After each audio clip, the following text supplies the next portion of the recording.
ఇంకా సామాజిక కార్యక్రమాల్లో ఆయన చేసిన సేవల గురించి ఎంత మాట్లాడినా తక్కువే.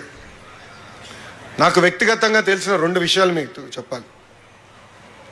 మా అమ్మమ్మ క్యాన్సర్తో చనిపోయారు.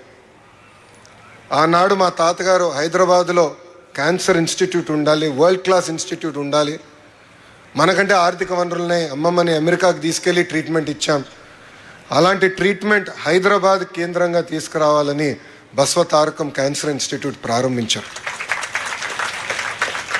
శంకుస్థాపన చేశారు.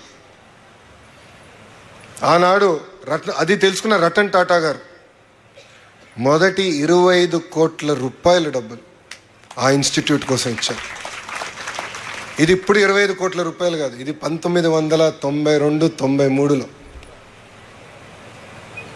ఒక్క ఫోన్కి ఆయన 25 కోట్ల రూపాయలు ఇచ్చారు. అంతెందుకు, మన 2014లో తెలుగుదేశం ప్రభుత్వం ఉన్నప్పుడు హుదూద్ తుఫాన్ వచ్చింది విశాఖపట్నానికి. ఆనాడు నేను టాటా ట్రస్ట్ సిఇఓకి ఫోన్ చేసి ఇట్లా హుదూద్ వచ్చింది కొంచెం ఆదుకోండి అని కోరితే ఆయన ఫోన్ పెట్టేసి 30 సెకండ్స్ తర్వాత నాకు ఇప్పుడే రతన్ టాటా గారితో మాట్లాడాను, 3 కోట్ల రూపాయలు మేము ఇప్పుడు నిధులు ట్రాన్స్ఫర్ చేశామని చెప్పారు. డబ్బులు ఇస్తాం గొప్ప కాదు. నేను అడిగాను ఎప్పుడు వస్తారు ఆయన, నా స్వార్థం కూడా ఉంది, గురువుగారు నేను కలవచ్చు కదా అని.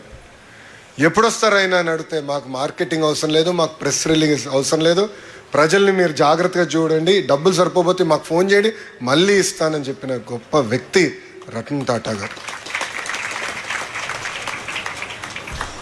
ఆయన చనిపోయే ముందల నేను బాంబే హౌస్కి వెళ్ళా.